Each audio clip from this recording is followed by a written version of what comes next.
Hey, Hey, Ben. hey, how are you doing? Doing well, doing well. And thank you to everyone tuning in to today's episode of What's New in Data. We're live on both YouTube and LinkedIn. Really excited today for today's guest, known as Seattle Data Guy, who actually currently lives in Denver. But we also know him as Ben Rogojan. Ben, how are you doing today? I'm doing great. I'm doing great, John. How about yourself? Doing great, doing great. Yeah, super excited for today's episode. We'll go ahead and dive right in. So we met in person for the first time at a Snowflake Summit. I think it was at Airbytes Cocktail Hour, Yes. and since then there's just been so much activity, so much discussion and debate around the rise of not only Snowflake's popularity, but also new players in the market, and other types of data lakes and lake houses coming into the picture. And you recently had a video on this topic, specifically between Snowflake and Databricks. Can you elaborate on that comparison and how data engineers should think about the two platforms? Yeah, I mean, at least from my perspective, it feels a lot of differences come down to, I think, the people that made them. Like you can kind of tell the fact that Snowflake was developed by people with a background, specifically more in like traditional data management, data warehousing, things of that nature, and then you know Databricks was developed more from an academic data science approach. Like when you go into Databricks, it's like, okay, you kind of have this idea of notebooks, and a lot of the jobs that you're creating are set up as notebooks, or something very similar to what you might be accustomed to if you're more in that data science world of things. Whereas, especially like original Snowflake V1 kind of UI felt a little more similar to that of, your standard database or data warehouse. And so I think that kind of bleeds through into the product, right? Whereas Databricks, I feel like you come off a little more focused on like files and like data sets and data frames. Snowflake kind of abstracts that a little more into tables and things of that nature. Even if the underlying kind of setup could be similar, you're still kind of approaching it from this table mentality. And so that's kind of where I think a lot of the differences start. Right? Things are kind of like having this convergent evolution moment where both Snowflake and Databricks want to be your end all be all for everything, data wise, right? Like both of them want to be your OS layer for data and data apps.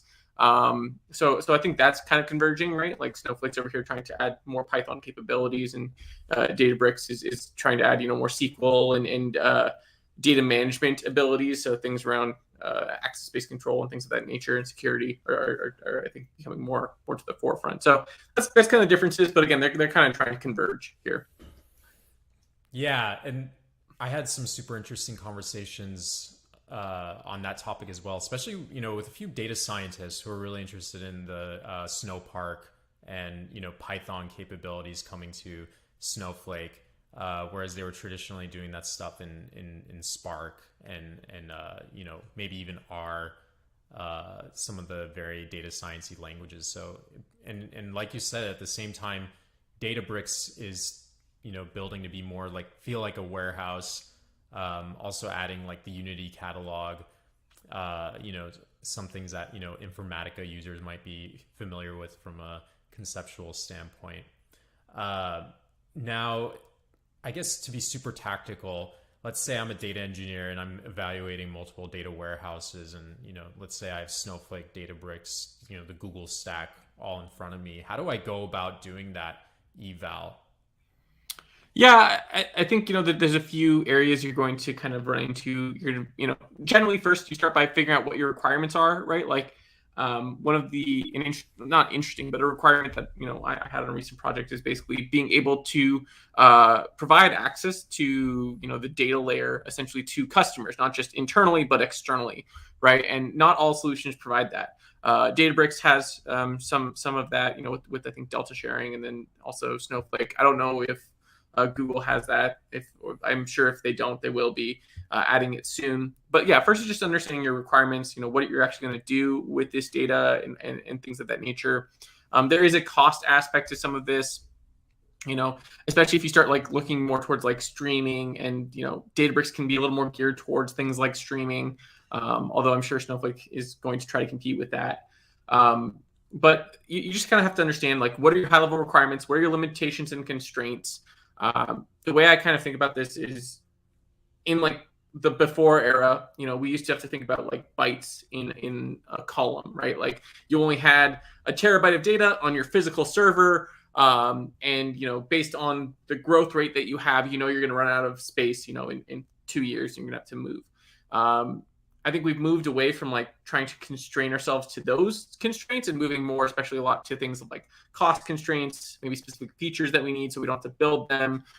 Maybe trying to figure out, if our current team has the skill sets to even manage whatever the tool we are picking, requires. So I think there's a lot of things that go into this. It's like, you first have to understand what your problem is, what problems you're going to try to solve, what skill sets you have, and kind of apply those to the solution you pick. Yeah, yeah, definitely. And I've been following your YouTube for a long time. What inspired you to just like go ahead and say, "Hey, I'm gonna, I've been doing data engineering for a long time. I'm gonna make a YouTube dedicated to it." Yeah, I had kind of been doing YouTube on and off, like one video once every 3 to 6 months, maybe starting in 2018. But like, it was never like something I fully committed to. I mostly stuck with writing.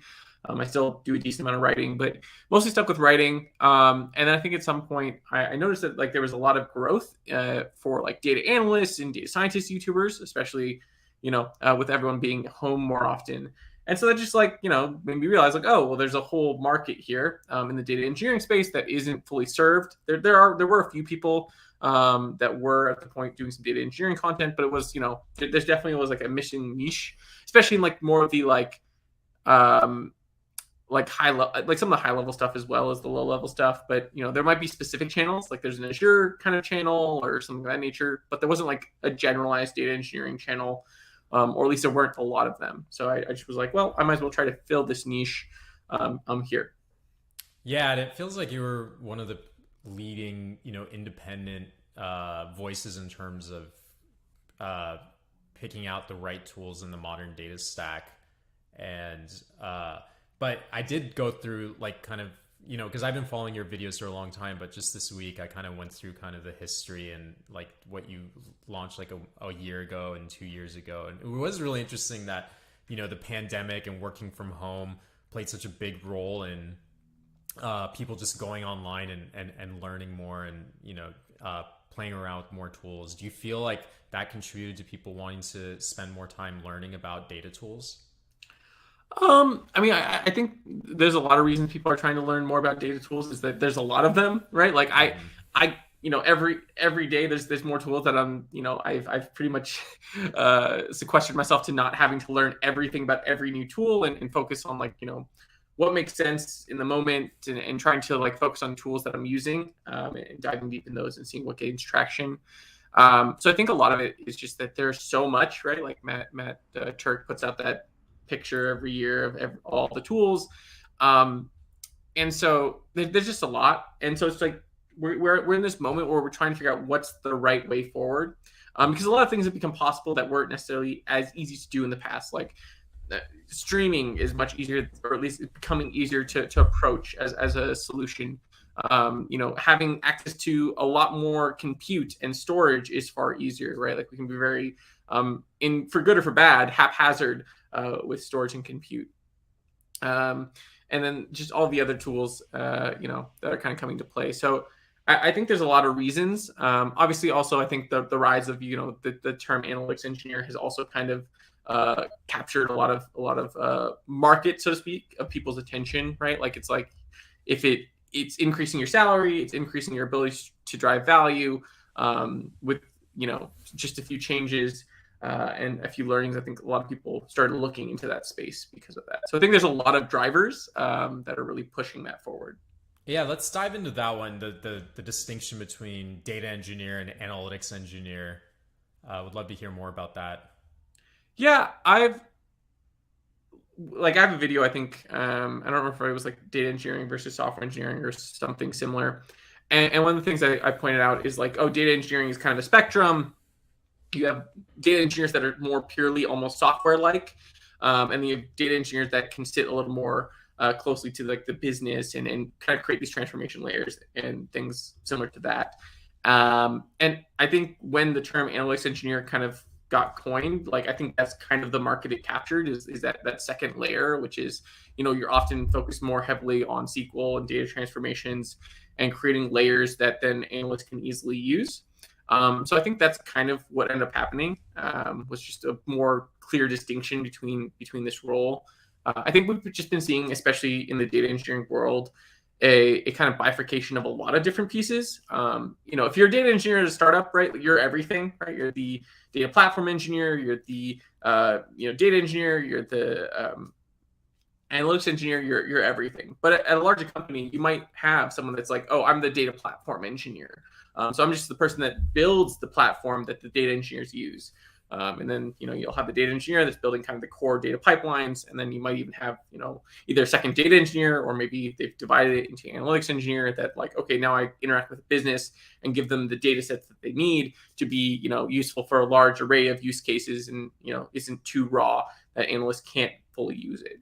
So that's kind of what I've noticed in terms of like data engineer versus analytics engineer, in terms of like what it's kind of trying to capture in our kind of world of data. Yeah, absolutely. And even from, going further back, not to say that it's not a popular title anymore, but, there are lots of data architects, DBAs, and they all have like little differences in their roles. I did, because I work with a lot of data architects, but they're mostly in the enterprise where they're just looking at it from a purely architectural standpoint, and will make choices on like, which vendors they're going to bring in to solve like, their data platform issues. And then once that architecture is defined, then you have data engineers, software engineers, DBAs, operational roles to actually manage the stack. One of the things that there's a lot of discussions today around data contracts and keeping schemas in sync. I think every company's with a large mature data organization is trying to figure out how to deal with this challenge. Do you have any thoughts on addressing data contracts at scale? I think I really do like, I guess, the idea. I don't know if I have any good thoughts. I haven't dived as deep as, someone like Chad Sanderson. I can tell you, I've definitely dealt with the consequences of not having it, right? As a data engineer, it's more than common to just like come in and see all your pipelines broken because, software engineering decided like, hey, we want to move fast. So we're just making these changes. So I definitely don't have anything I think that can add more to the discussion than people who have really put some effort into this whole area. Other than it would be nice to have it in the space. I think my always thought is like, how do you encourage software engineers to then do this work or want, feel like this isn't just busy work for them to kind of add to everything else that they're doing. Because, for them, I feel like their goal is to make the application function as an application, and the data aspect is kind of a secondary layer. And I think it's always kind of been the struggle is, hey, this works. Why do I care if your thing is broken? It is kind of the problem we often deal with.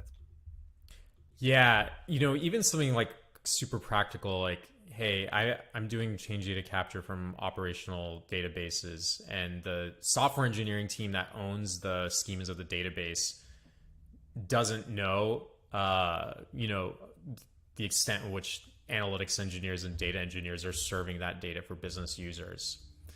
So those schemas might change under them, and that's always been a problem that I come across both internally with our data engineering stack and then externally with Stream customers. Stream is a change data capture platform that does data streaming. So have you run into situations where schemas kind of changed without you being aware, and you had to get into a fire drill to fix it?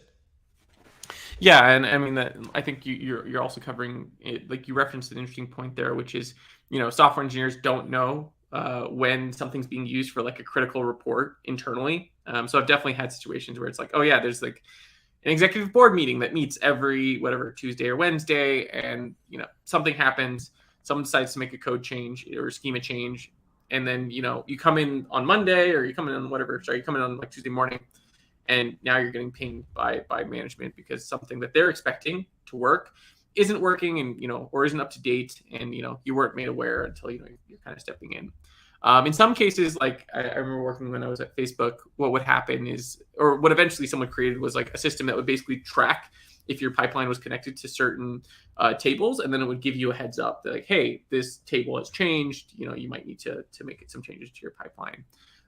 Was kind of a way, I think, to avoid having to have software engineers make the actual change, was just have an automated bot kind of look around and be like, hey, I see you're depending on this table. You're going to need to make a change, or it's going to break tomorrow. So that's definitely one way. Yeah, yeah, and it's you see it with software engineers who iterate fast, and it could also be sales ops or marketing ops teams that say, hey, I just want to change this field in HubSpot because we want to go from MQL scores on a scale of 100 to going from red, green, blue or something like that, and that could break some downstream processes as well if you're actually building reports based off of that data. And I think at the end of the day, it's really hard to get everyone to agree to like data contracts for analytical purposes because not everyone works under the context of serving the analytics team. So I guess would you say that the analytics team has to own the schemas from a data perspective when they're serving the consumers, or do you think it's more on the operational teams?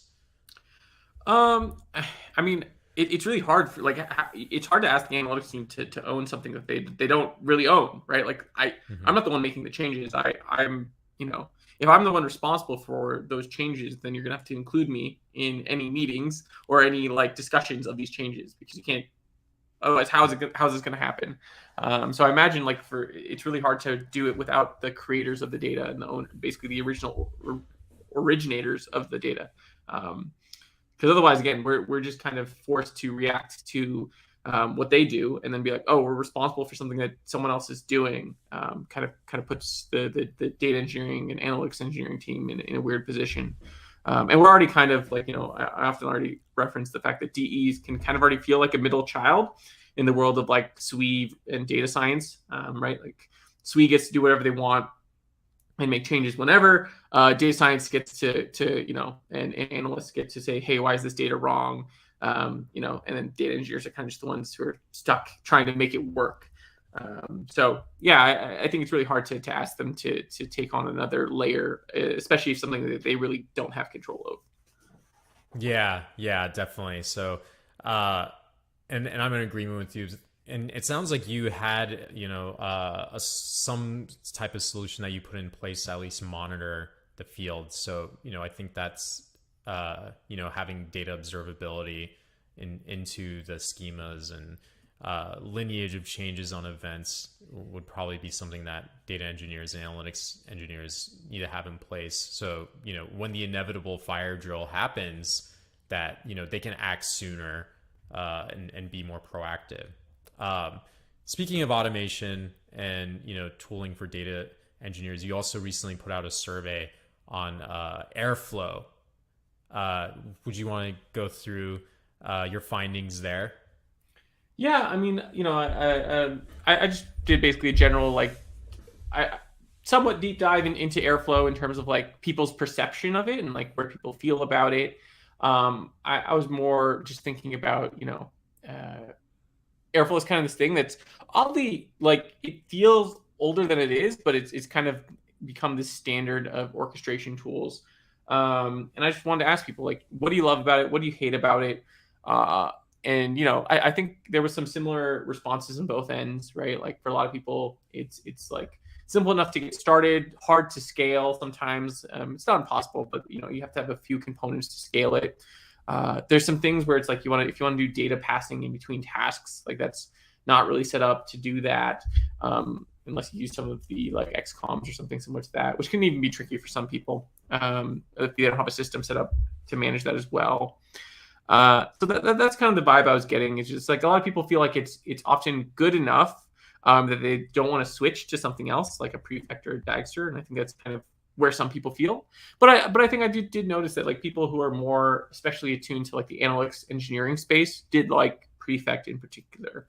I did recently see Dagster used in a real case, I think with Evolution IQ, and I'm working on talking with them to kind of set up like a discussion with that, because that was something I didn't hear enough of. Like a lot of people often said like, oh, I tried Prefect in Dagster. It was rarely like we've implemented it until I talked with Madison. I forget her last name, but Madison, because she implemented Prefect at Wink.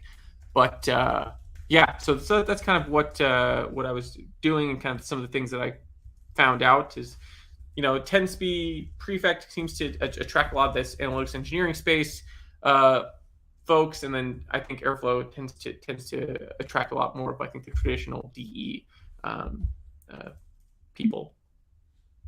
Yeah, and I think orchestration is kind of the side effect of having to deal with all these fragmented tools. And ultimately, as much as people say, "Oh, here's a modern data stack in a box," well, I'll ask you: do you think it's possible to just have like a modern data stack in a box that's just going to work and solve every use case without customization?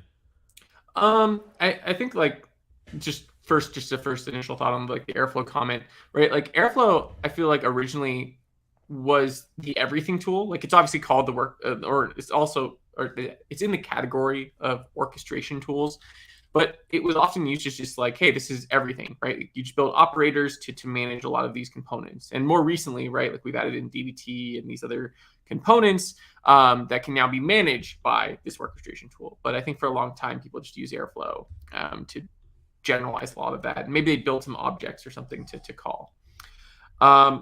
In terms of like, modern data stack in the box, like really it's more of, I feel like it's more the other way around, where it's like, right, like we've come from a world where everything came out of a box, right? Informatica, SAP, even like all the Oracle stacks and things of that nature. And you had just everything in one solution, so to speak.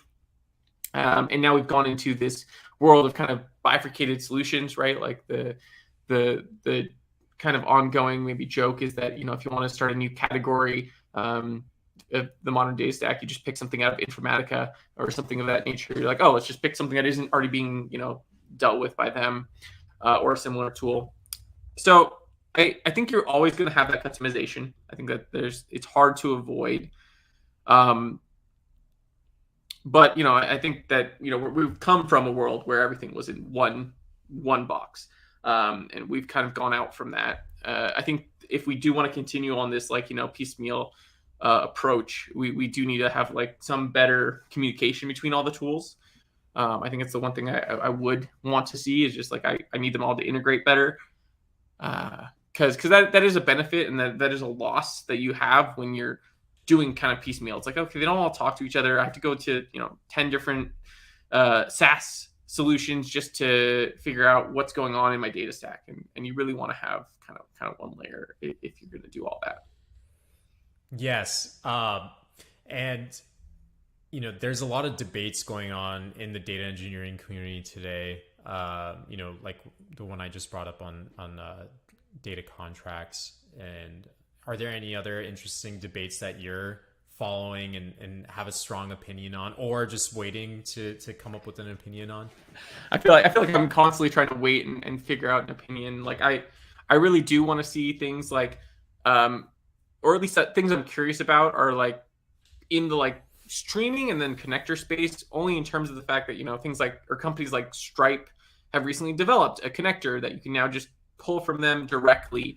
And I'm really curious to see how that will kind of play in, only because, do I want to deal with every application's own connector that I now have to go into every application and set up and configure, and, if something breaks, figure out what happened there? Would I prefer having, one tool that does that all? I think that's kind of an interesting point. And similar with streaming, it's like, how are people going to manage this? How does it change the paradigm? Because I think that's the biggest thing there. It's like, how does this change how I do everything else, downstream? Do I need to take certain considerations? I think, I'm trying to think of in terms of like debates. Well, let's drill into that one. You mentioned streaming, and I know a little bit about streaming.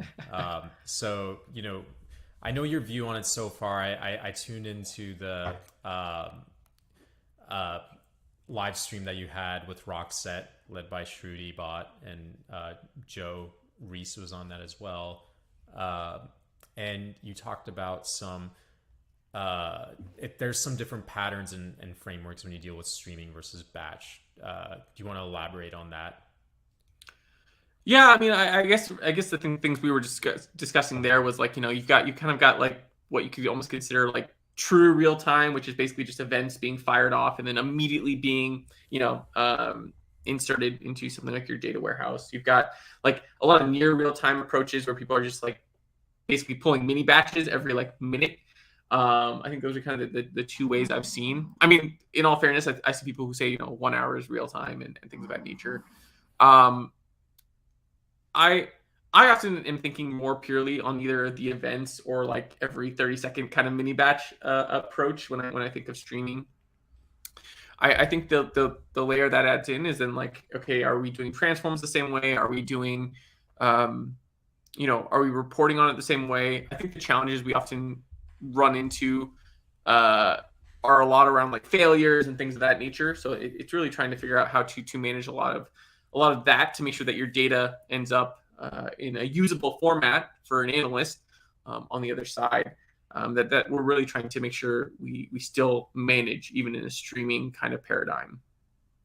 Yeah, and when you're streaming data, failure is something that's you know harder to recover from, just because if when I'm doing like batch style ELT and my sync fails, you just run the sync again. Whereas, if a streaming producer goes offline or a consumer goes offline, the data is ephemeral, right? And you need to have a good mechanism to replay the data. Stream is one of those products, the product I work on, that does that out of the box for you. But, if you're doing this homegrown streaming solution, resyncing, different systems that are connected by a streaming layer can be pretty complex, because you need to figure out, well, where was the last dead letter queue, what was your checkpoint, how do you restart that, how are downstream consumers going to handle that, is it going to come in order or out of order? Because imagine you're replaying like change data capture records from a database, and you drop like an update to a record that was already inserted, and now you're replaying those events out of order. You're going to lose transactional consistency, right? So a lot of things to consider there. Just since we brought up streaming patterns, I didn't mean to hijack that thread, but no, it is one of those really interesting areas where real time, like you said, some people are fine with an hour, right? Like if I can get my sync frequencies Yeah. down to the minutes, then that's close enough for real time. But for some organizations, they actually do need seconds, and I've mostly seen that in enterprise. Yeah. Uh, I think it remains to be seen, like how much startups are using it, and need to have true like second level syncs. Do you have any thoughts or observations on that one? Yeah, I imagine for that it's gonna depend on what customers you're trying to service, right? Like if you're in manufacturing, you may need something a little more real time if you're trying to do something in the logistic space, and then provide information to your customers in terms of like reporting. You may need something there, and I think there are some like possibly more approachable solutions where maybe it's just like you just need to know some like high level numbers, and there are options there if you just need to like kind of have this one layer that's like real time reporting, but like that's only for very specific report, whereas this other most of your reporting is done kind of batch. Yeah, I don't think most startups will likely need it, but I am sure there are plenty that do. Especially if again they're trying to do something that's a little more, I think, like real, real worldy. Yeah, and I think there's a lot of interesting things coming up in the real time world where, okay, on one end I have like the cloud data warehouses of the world, doing real time streaming ingest, and obviously that will reduce the latency and make data available for querying sooner, but then you still have the merge process, which is inherently batch. So there is going to be some latency, but you've kind of cut down the time. Yeah. Uh, Good. do you see users adopting those types of features as they continue to come out? That was one of the things that Snowflake announced at Summit, was enhancements to like Snowpipe streaming and things like that. I haven't seen too many clients adopt that just yet. At least not from my side. I'm sure. Again, I'm sure you see plenty, but yeah, most of I think my clients live in the hourly world, right? I think at best, if not like the daily world of reporting. Um, I occasionally get something where maybe there's a stream need, but for the most part, I think most people get away with batch and daily and hourly reporting. And I mean, I've also had conversations with possible clients or with clients where it's like literally on the call we went from we want real time to every 15 minutes will be good to me asking, well, how often is this report looked at, and it going to like, oh, like once a week, so you can often see those iterations too, where it's like I don't understand. Like, it's just trying to like find that disconnect, I think, sometimes with people. Yeah, and then on the but yeah, I agree with you. I think essentially, like if your whole use cases were running reports that are looked at on maybe like a daily or 2 or 3 times a day or ad hoc, right? Then building a full blown streaming infrastructure, the cost benefit analysis won't exactly check out. Now, if you are streaming like CDC events, you still want like a streaming layer, and then even if you're batching the inserts on the warehouse. Now, there's another side of the house which is coming up, which is continuous queries in warehouses or databases. However they call themselves, but there's a few vendors coming up there like Rockset and Startree. Are you seeing people starting to adopt those or look into those? What are your thoughts on like the real-time databases? Yeah, I think things like again Rockset, was it Startree, Tinybird, those I'm finding more and more use cases for. I feel like I had a recent proposal where just in the discussion I had with getting ready for the proposal, like I was like, oh, you guys should check out Rockset and Startree. This might actually solve your problem faster than I will. Just because it's sometimes you just need some quick and dirty numbers, right? Like that you need to clean up, maybe you've got a small team, maybe you just need to create an API really quickly. And things like Rockset and Tinybird like let you do that. And that's something I have enjoyed, I think, from those solutions, is like you can just directly connect to a Kafka layer, a Kinesis layer, and just like create an API that like does some sort of quick query and then reports out on it if you need those like instantaneous numbers. So that's something I have found. And yeah, I actually recently just gave some people that I was like, hey, you should just look at these services. These might actually provide what you need. So, Yeah. go ahead. No, you go ahead. Yeah. Oh, I was also saying, like, I think the other aspect of that is like operationalizing a lot of this data. I think again, Snowflake and Databricks are trying to kind of push to that level where they're becoming like this data apps layer. But I think there are other options in terms of like creating almost like a operationalized kind of data layer where it's like, hey, yeah, you can wait until you've like processed it all, or if you need this data right away to be like automatically making decisions for whatever reason, you've got ad pushing or something like that you need to basically be doing live. I think that's another interesting kind of space that you can use some of those tools you referenced earlier. Yes, definitely. I think data activation or reverse ETL are also interesting patterns in terms of taking data from the warehouse that's already in some sort of analytical model and quote unquote operationalizing it in a SaaS application. Are you starting to see more adoption of that? Yeah, and I think like in some cases, like it doesn't even have to be like through reverse ETL. Like in some cases, it's just like an immediate like I need this data to make a decision. We're not even going to process it through Snowflake, right? Like we're just going to like process it through a different layer altogether.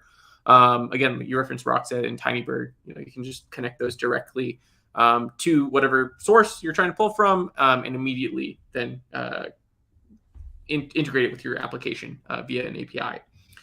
So I think yes, you have the more processed approach, which can be reverse ETL, and obviously they can do streaming too. But I think a lot of people probably approach that more of the traditional batch approach, or you could just have it like directly connected. Like why go through Snowflake, pay the costs when it's just like you just process it and immediately use it, if that's your goal. Again, if the goal is to like operationalize it immediately. I don't think every company is there. I don't think every company has a use case for that, right? Like again, for most people, that's not where they're at. But there are plenty in kind of again like the manufacturing space that's where they're at, or maybe like again like ads on a website or something like that. Awesome. Yeah, yeah. Ben, definitely appreciate your insights there. We have a question in Q&A.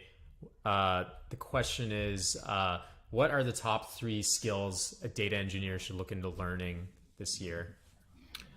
Yeah, I mean, it's always going to kind of start with I think your traditional like SQL and programming. That's kind of like most people's base. So that kind of builds to everything else after that, right? Like learning things like Spark and everything. Those kind of layers, I think, come afterwards, right? Like you kind of have to learn, oh, how am I programming? How does SQL work? Then you kind of learn from there. I think the other space is always like cloud and cloud technologies, just because a lot of what we do is on the cloud these days.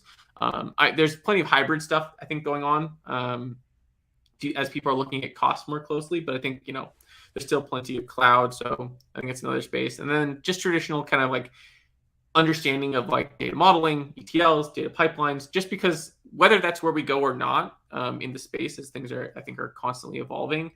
That's going to help you understand what we're trying to actually do. What is the purpose of data modeling? Like, why are we doing this? And like, what is the purpose of a data pipeline or an ETL or ELT? Like, what are we trying to do? What is it servicing? And understanding that, I think, will help you design things in the future. So those are kind of the three areas I usually would recommend people start. Awesome. Thanks, Ben. And another question is, with data growing at a large scale and automation being adopted as the way to go, what are some of the things to keep in mind for maintaining those pipelines and streamlining them?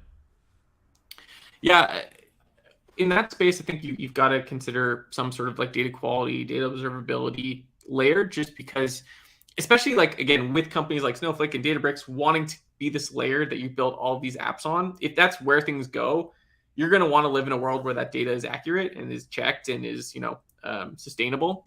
So I think that's definitely something that's kind of a necessity in making sure as you're trying to build these other things that are dependent on data pipelines which are dependent on your application, again, not changing, having schema changes and things of that nature. You want to make sure you've got some access into both quality as well as observability in everything. Similarly, I think like things like lineage also make sense in that world as we're trying to as we're building this more complex underlying system. It's kind of a must. The more we can try to simplify it, the better. But I think we're getting to this world where things are getting more and more kind of chaotic in the data space. Again, I'd like to see it get simpler, but I think at least for the next little bit, it's going to get a little chaotic as we try to figure out how do we furnish all of our needs. So that's usually, I think, a necessity as you're trying to build these like maintainable systems, is that you have an ability to see what's going wrong, track it down, and make changes quickly, so that your whole flow can keep going. Hey, Ben, well, thanks so much for joining today's episode of What's New in Data. We really appreciate your insights. For all the viewers, I'm sure you're already following Seattle Data Guy, but he puts out great content on YouTube, also LinkedIn, under the name Seattle Data Guy, and Benjamin Rogojan. We'll include those links in the mailer. Ben, thanks so much for joining today. Yeah, thanks so much, John. Great. Have a great rest of your day. Awesome. Bye.